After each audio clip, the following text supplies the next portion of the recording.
Serikali imeendelea kujenga vituo vya kutolea huduma za afya kwenye sekta ya afya,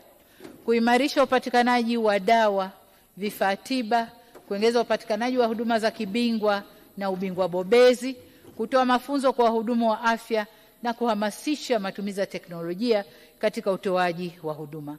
Mafanikio yaliyopatikana ni pamoja na kuongezeka kwa vituo vya kutolea huduma za afya kutoka vituo 8,783 mwaka 2020 na kufikia vituo 12,846 mwaka 2025, sawa na ongezeko la vituo 4,063.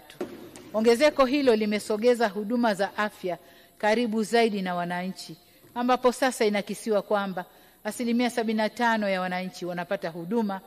za afya ndani ya kilomita 5 ya maeneo wanayoishi. Mheshimiwa Spika, nilieleza Bunge kuwa tutaendeleza kampeni ya Jiongeze Tuwavushe Salama ili kuhamasisha uwajibikaji wa wadau wote katika kupunguza vifo vya mama na mtoto. Miongoni mwa mafanikio yaliyopatikana ni pamoja na kukamilika kwa ujenzi wa majengo ya kutoa huduma ya afya ya mama na mtoto katika hospitali ya rufaa ya kanda Meta iliyoko katika jiji la Mbeya, iliyogharimu shilingi bilioni 13.2 na ambayo tayari inatumika, pamoja na hospitali za rufaa mikoa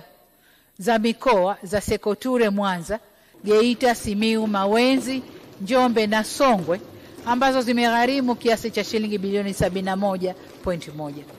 Vile vile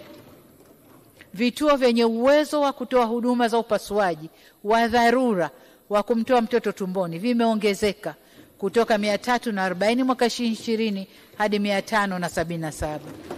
pamoja na wodi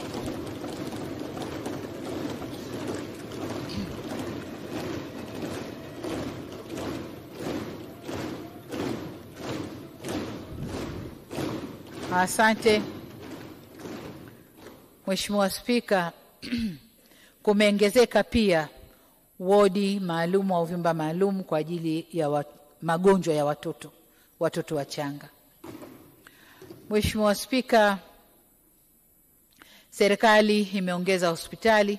zenye majengo ya kutolea huduma za dharura kutoka 7 mwaka 2020 hadi 125 mwaka 2025.